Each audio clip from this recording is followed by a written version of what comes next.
Hello everyone and happy new year. My name is Leonie and we're going to take a trip down memory lane and discuss all the beautiful books that I read this year. I just have this thing because I bought it new and I'm obsessed with it and it makes me feel like I live in an old mansion. I am gonna blow it out because this candle was too expensive to actually burn.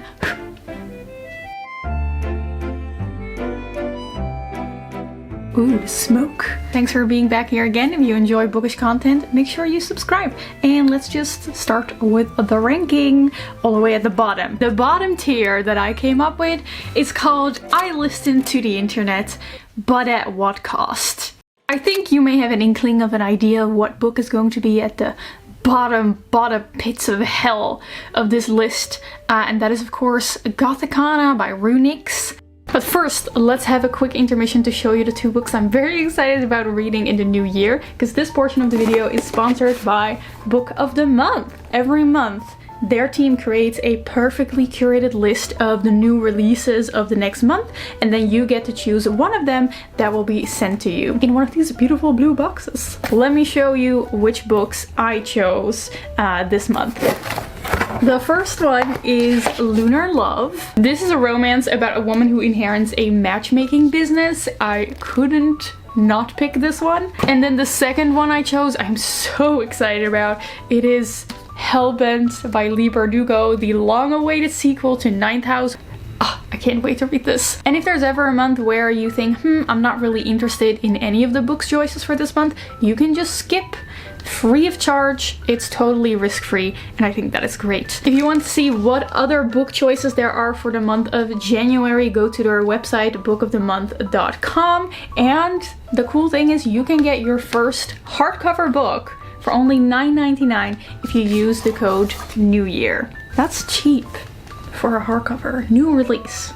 Thank you to Book of the Month for sponsoring this video. I'm gonna have a lot of fun with these books, and now let's get back to the ranking. The fact that this is self-published student-teacher romance wasn't enough to repel me from this book. I had hope, and I witnessed that hope being crushed under the merciless boot of Wattpad writing. If I have to read one more romance book that romanticizes a borderline abusive relationship, I will make it my personal goal in life to create a time machine, travel back in time, and find the man that put the system in place and punch them in the face. The first 50 pages of this book were already littered with red flags, like so many Edgar Allan Poe references, the main character having violet eyes, the love interest being called the silver-eyed demon, and the dark academia aspect of the story not going any further than just the gothic university setting. And it really just gets worse from there. If you're interested in more in-depth analysis and critique of this book,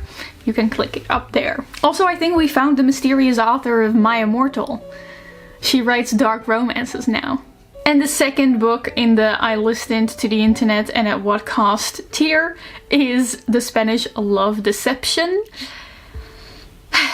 A romance book where the love interest Aaron's main selling point is that he is not a bad person. He gets an award for actually listening to you when you talk and not being sexist. The bar is in hell. He does actually have another personality trait. And that is that he's really tall. Like, he's huge. He's a towering hunk of a man. It is a truth universally acknowledged that any tall man in a romance novel must be in want of a tiny, petite, colorful clothes-wearing girl. As are the rules for romance novels, no other rules for men and women allowed. Okay, that's it. I only have two books that I actually really didn't like this year, so from up here, it's gonna be positivity. Not entirely, but a little more positive. The next tier is called It's Me, Hi, I'm the Problem, It's Me. The first book on here is Ghost Wall.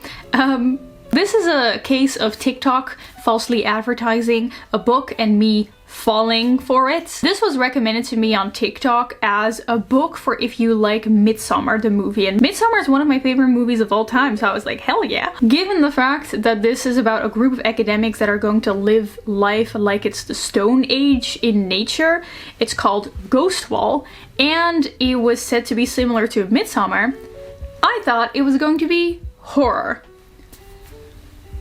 It is a slow literary contemporary novel.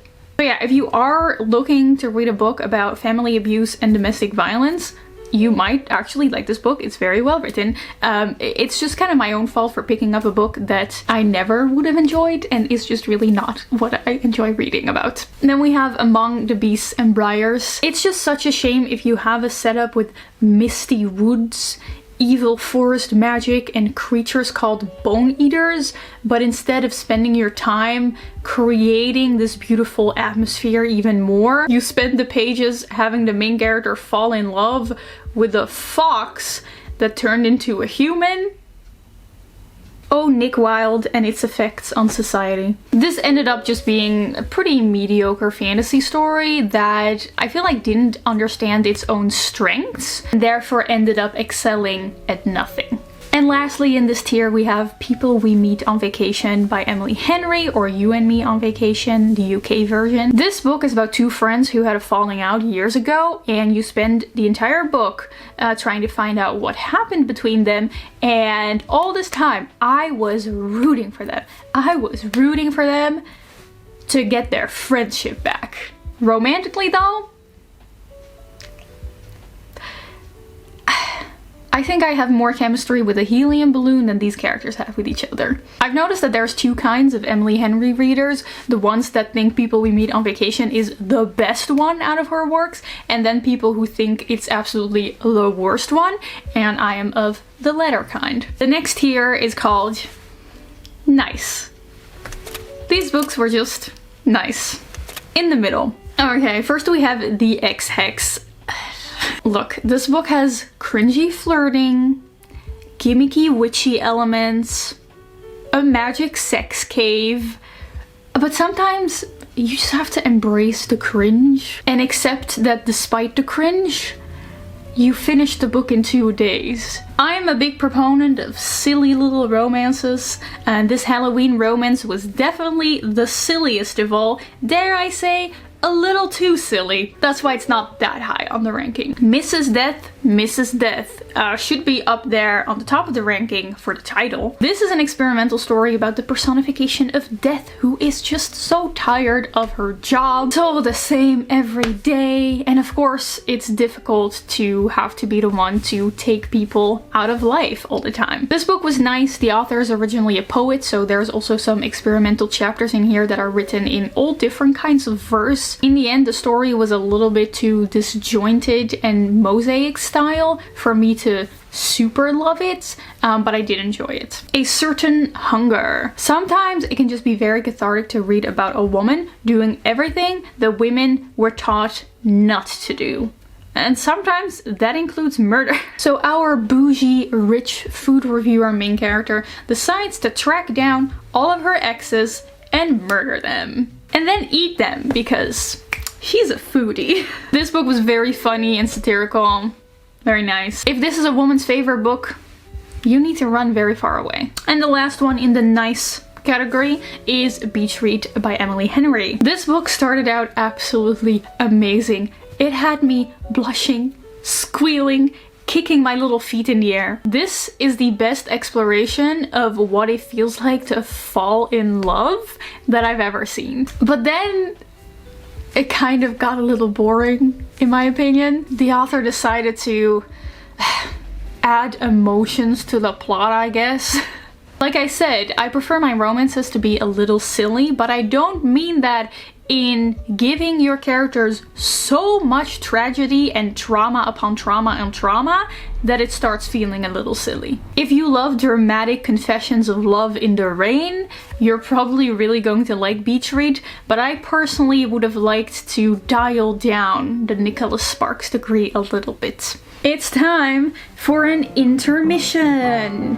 Woo! I should put a little jingle here that signifies that there's an intermission going on. I just want to briefly talk about all the books this year that I decided not to finish. I purposefully did not put these books at the beginning of the video down at the bottom with the worst books, but instead gave them their own little intermission space that exists in a different plane of reality.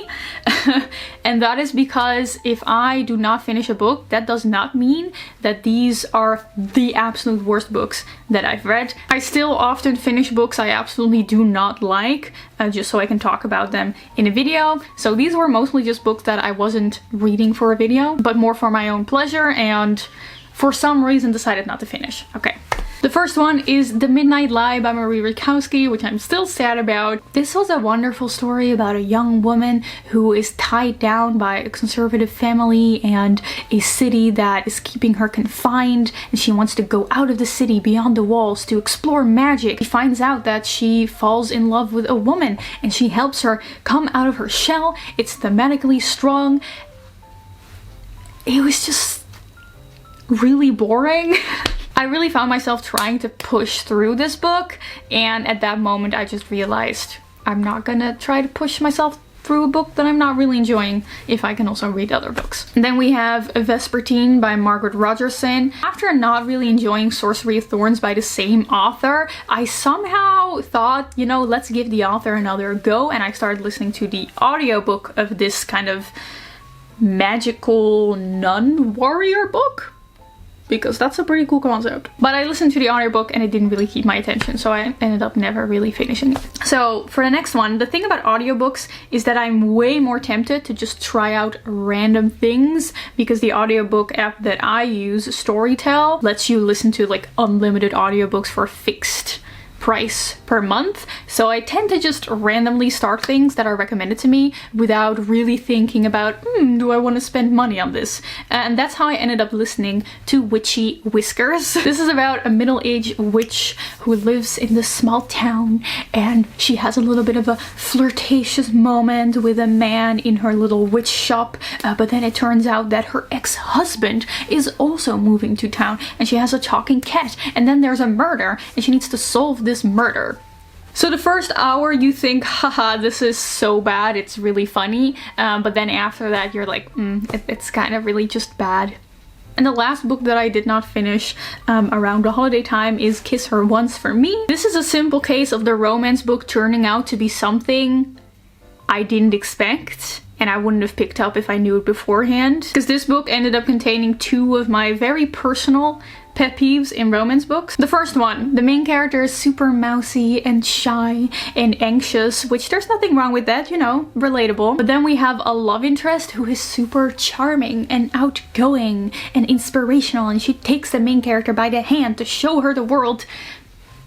There's something about that that just really gives me the ick. I don't like it when stories do that. And my second pet peeve is that the main character is basically head over heels in love with the love interest from the beginning of the book. And that, again, you know, relatable, but it's just something that I personally find very uninteresting to read about. So I just realized this book's not for me and I didn't finish it. The next tier is best described as really great, but the first one is The Dispossessed by Ursula K. Le Guin. This is sci-fi as I like it best, and that is exploring an interesting idea or concept. This story explores life on two planets, one that is kind of like ours, and one planet where there are no possessions and no hierarchies. And it's cool to see how this different way of living influences even the littlest of details to the language that we use to describe, for example, relationships and the interactions between men and women. It's just a shame that the story itself, the plot, was so boring. Like, I really did not need 300 pages of this random scientist's life. Then we have The Deal by Elle Kennedy. This book is proof that any good romance can make me lose brain cells and just expel the feminism right out of my body. I felt myself regressing into my not like other girls phase while reading this, and still it is this high on the tier list. So why am I putting this in the really great tier? Because the chemistry in this book was off the chart. I don't know where all the chemistry came from. It feels like the author put crack within these pages. But then the story also deals with the main character dealing with these problems that she has in the bedroom and healing her trauma. And it was actually really beautiful and surprisingly wholesome. And it did make me cry. But it does that thing where it's like, I healed my trauma because I finally found the right guy. It's also very strong on the internalized misogyny. The man is literally like, oh my god, you're not like all those other stupid I've been with.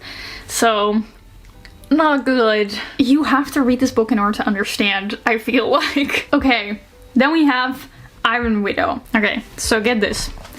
Giant mechanical robots piloted by people fighting giant robot space aliens. A love triangle that gets resolved in polyamory, and a YA fantasy with a main character that actually has a personality.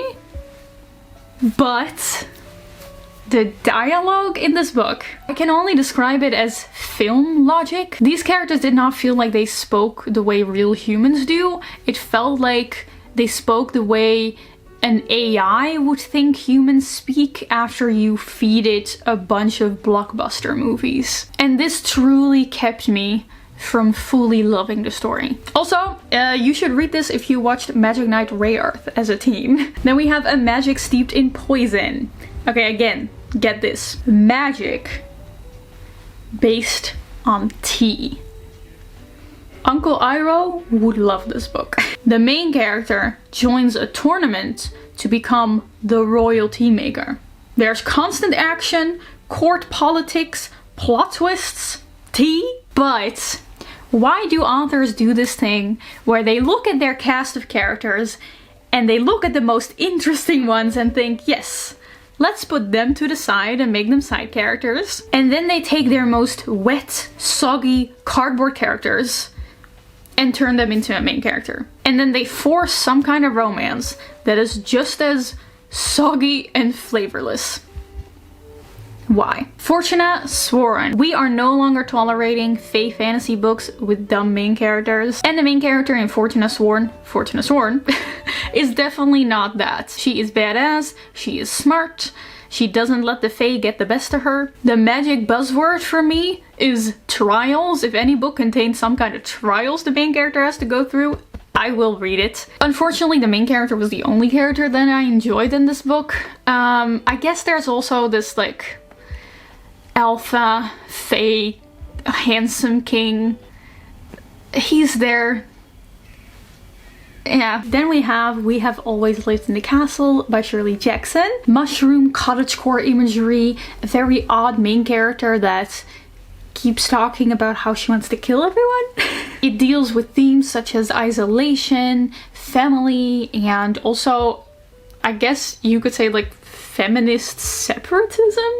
But I was expecting a big gut punch of atmosphere and theme from this book, but instead it is more like a gentle jab to the stomach. And the highest one on the really great but tier is Babel by R.F. Kuang. This is a fantastic example of dark academia as it is intended to be, and that is criticizing academia, criticizing the overworking, the elitism, and most importantly in this book, the racism and colonialism, and the dynamics between different marginalized groups. This book was so well researched on both the historical and linguistic stuff, I actually felt like I was learning something while reading this book. But one of my biggest pet peeves when reading stories that explore interesting ideas and messages is when these messages are very explicitly stated and discussed by the characters instead of weaving it into the subtext. And as a result, the plot became very predictable to me. But hey, considering how many people misinterpret The Secret History and its message,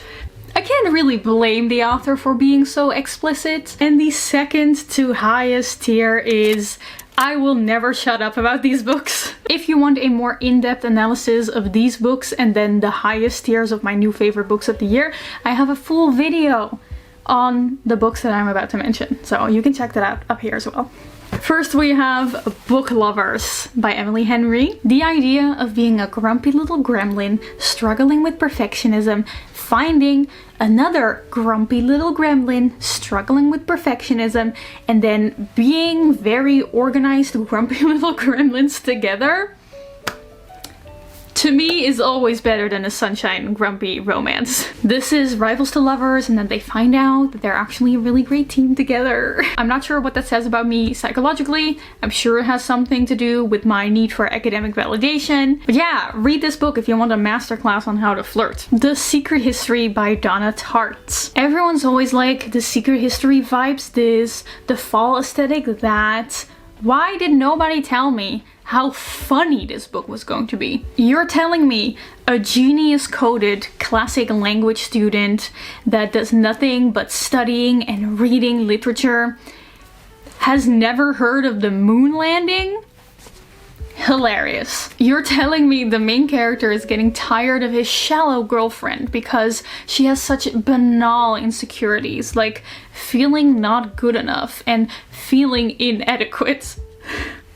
That's peak comedy. Now, if said satirical novel also has pristine psychological character work, a critique of academia elitism, and many layers of symbolism, you're making me a very happy person. Then we have I'm Glad My Mom Died. This is Jeanette McCurdy's biography about her troubled childhood and her abusive mother. It feels really weird to say about someone's life, oh, that's such a good story. But I think that it's thanks to McCurdy's really great storytelling and humor that makes her biography stand out so much. Beautiful World, Where Are You by Sally Rooney. If you are a 20-something-year-old white woman who cares about progressive politics but is also kind of preoccupied with herself, maybe more than you would like to admit, then this book is for you and about you. Also, this is for everyone that whenever they come across some kind of inspirational quote, they want to punch the screen like,